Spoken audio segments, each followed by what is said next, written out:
जय हिंद दोस्तों, स्वागत है आप सभी का आपके अपने YouTube चैनल जैकपुर पे। तो आज के इस वीडियो में हम लोग क्लास 11 के हिंदी कोर का सेट 4 करने वाले हैं। ठीक है, इसके पहले भी हमने 3 सेट चैनल पे अपलोड कर दिया, उसको जाकर प्लेलिस्ट पे देख लीजिएगा।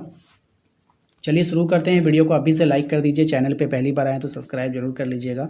देखिए, सबसे पहले आप लोगों को एक पैसेज मिलेगा, पैसेज को ध्यानपूर्वक पढ़ लीजिएगा। 4 सेट करवाएं तो 4 पैसेज, 5 सेट होगा तो 5 पैसेज, कोई ना कोई पैसेज आपको वहाँ पर लड़ जाएगा। ठीक है, अब पैसेज को आप लोग वीडियो रोककर पढ़ लीजिए। हम डायरेक्ट सवाल जवाब करवा देते हैं आपका। महानगरों की सभ्यता को हृदयहीन क्यों कहा गया है? तो महानगरों की जो सभ्यता है इसको हृदयहीन मानवीय संबंधों में हार्दिकता एवं घनिष्ठता के अभाव के कारण। ऑप्शन नंबर डी इसका करेक्ट आंसर हो जाएगा। मनुष्य के भीतर कौन से भाव लापता होते जा रहे हैं? तो मनुष्य के अंदर कौन से भाव? सहानुभूति वाला जो भाव है ना, वो लापता होते जा रहा है। क्वेश्चन नंबर 3 पे आते हैं। इसमें कह रहा है गद्यांश के लिए सर्वाधिक उपयुक्त शीर्षक का चयन करना, एक टाइटल देना है।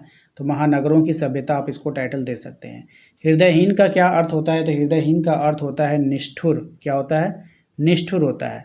अब यहाँ पे देखिए, इसको पढ़ना है, पढ़ करके फिर आप लोगों को आंसर करना है। वीडियो को रोकिए और इसको पढ़ लीजिए। ठीक है, हम क्वेश्चन आंसर पे आते हैं। कह रहा है कि धरतीवासियों से कवि क्या कह रहा है? तो धरतीवासियों से कवि कह रहा है कि सदा रहो प्यार से।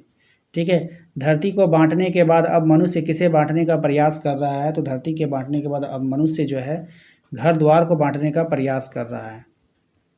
क्वेश्चन नंबर 7 पे आते हैं। इसमें कह रहा है कवि ने किससे दूर रहने का संदेश दिया है? तो कवि ने जो दूर रहने का संदेश दिया, संहार से। किससे? संहार से। ऑप्शन नंबर बी हो जाएगा। अगले सवाल पे आते हैं कि अनाथ में कौन सा उपसर्ग है, आपको बतानी है। अनाथ में जो उपसर्ग है वो है आपका अ। ठीक है, संचार प्रक्रिया की शुरुआत कहाँ से होती है? संचार प्रक्रिया की शुरुआत जो होती है स्रोत या संचारक से होती है। जनसंचार के लिए अंग्रेजी में कौन सा शब्द प्रयुक्त होता है? तो जनसंचार के लिए जो प्रयुक्त होता है वो होता है मास कम्युनिकेशन। ठीक है, ऑप्शन नंबर बी हो जाएगा। क्वेश्चन नंबर आते हैं हम लोग 11 पे। इसमें कह रहा है प्रिंट माध्यम से आविष्कार का श्रेय किसको है? प्रिंट माध्यम, माध्यम नहीं होगा, प्रिंट मीडिया होगा। ठीक है, तो इसका राइट आंसर हो जाएगा आपका गुटेनबर्ग, जिसको समाचार पत्र बोलते हैं। टेलीविज़न की रजत जयंती कब मनाई गई?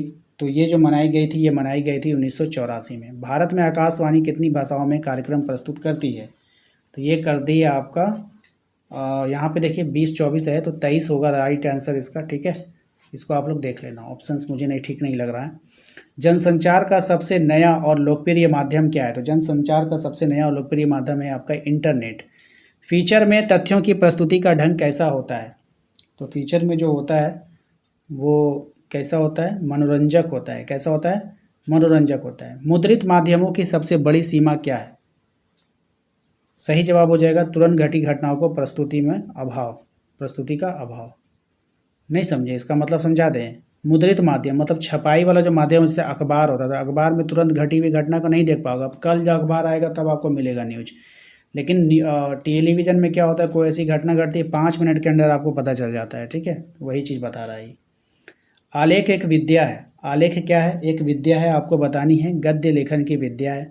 संचार प्रक्रिया में डिकोडिंग का क्या अर्थ है, आपको बतानी है। संचार प्रक्रिया में डिकोडिंग का अर्थ है प्राप्त संदेश में निहित अर्थ को समझना। ऑप्शन नंबर ए हो जाएगा। इसके बाद जो है आपको 19 से 22 तक के लिए आपको यहाँ पे क्वेश्चन आंसर करना है, इसको पढ़ लीजिए। आइए हम लोग क्वेश्चन नंबर 19 पे आते हैं। कह रहा है कि प्रस्तुत पंक्तियाँ किस कविता से ली गई है? ये जो लिया गया है वे आँखें से लिया गया है। किन आँखों से कवि को डर लगता है? किन आँखों से कवि को डर लगता है? चिर शोषित किसान की आँखों से। Option number D. किसान की आँखों की तुलना किससे की गई है? तो किसान की जो आँखों की तुलना की गई है अंधेरी गुफा से। दारुण दैन्य दुख में कौन सा अलंकार है? तो यहाँ पे अनुप्रास अलंकार है। ऑप्शन नंबर डी हो जाएगा। क्वेश्चन नंबर आते हैं 23 पे। कबीर किस धारा के प्रतिनिधि के कवि हैं? तो कबीर जो हैं वो संत काव्य के कवि हैं। कबीर को वाणी का डिक्टेटर किसने कहा? तो कबीर को वाणी का डिक्टेटर कहा हजारी प्रसाद द्विवेदी ने। इंपॉर्टेंट है ये सवाल। अगले सवाल पे आते हैं कि मीरा ने अपने प्रेम बलि से कौन से फल की प्राप्ति की कामना व्यक्त की है? सही जवाब हो जाएगा आनंद फल की कामना व्यक्त की है। न्याथ मीरा को क्या कहकर बुलाते हैं? तो न्याथ मीरा को कहकर बुलाते हैं कुलनासी। क्या कहकर बुलाते हैं? कुलनासी। घर की याद कविता के आधार पर बताइए कि कवि कहाँ प्रवास कर रहे हैं? तो कवि जो प्रवास कर रहे हैं जेल में प्रवास कर रहे हैं। ऑप्शन नंबर बी हो जाएगा। इसके बाद आप इसको पढ़ लीजिए अच्छे से। इसको पढ़ने के बाद आपको क्वेश्चन आंसर करना है। नीचे हम डायरेक्ट क्वेश्चन आंसर पे आते हैं। प्रस्तुत गद्यांश के रचनाकार का नाम बताना है। ऊपर जो आपने पढ़ा उसके रचनाकार का नाम बताइए। तो प्रेमचंद। ईश्वर प्रदत्त वस्तु किसे कहा गया है? तो ईश्वर प्रदत्त वस्तु जो कहा गया है वो कहा गया है नमक को। किसको? नमक को। नमक के सरकारी निषेध का क्या दुष्परिणाम हुआ? तो भ्रष्टाचार का सूत्रपात हुआ। ऑप्शन नंबर ए हो जाएगा। अधिकारियों के पौ 12 थे। यहाँ पौ 12 का क्या अर्थ है? तो लाभ ही लाभ होना। ठीक है, निम्नलिखित प्रश्नों का सही विकल्प का चयन करना है आपको। हम हसमत रचना, हम हसमत, ये जो रचना है ये किसकी है आपको बतानी है।